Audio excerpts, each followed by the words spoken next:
Right. But no, you also mentioned, like with children, kind of like sometimes the you said that they kind of struggle sometimes with like abstractions and like abstract thoughts. So you said they see a lot of things black and white.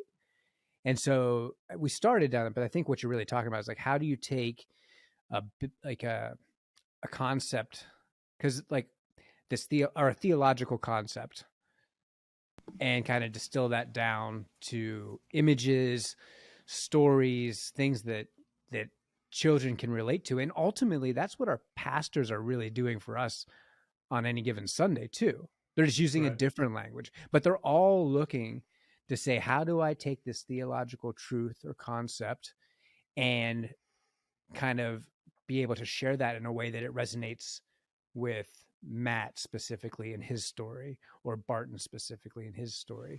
I I think the feel like most important question anybody can ask after a service, anybody, whether you're an adult, student ministry, children ministry, is how did you know?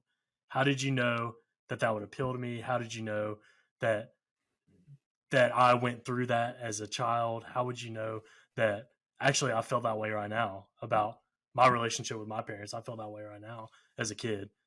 I Mhm. think that's the most important thing that kids could walk away saying, whether or not they actually say that, in their head or verbalize that. I think if they can walk away with that, I think that's the goal.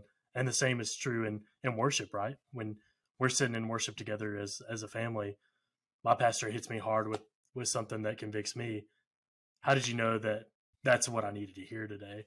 Essentially, and obviously that comes from the Holy Spirit mostly, but that's the goal. Mm.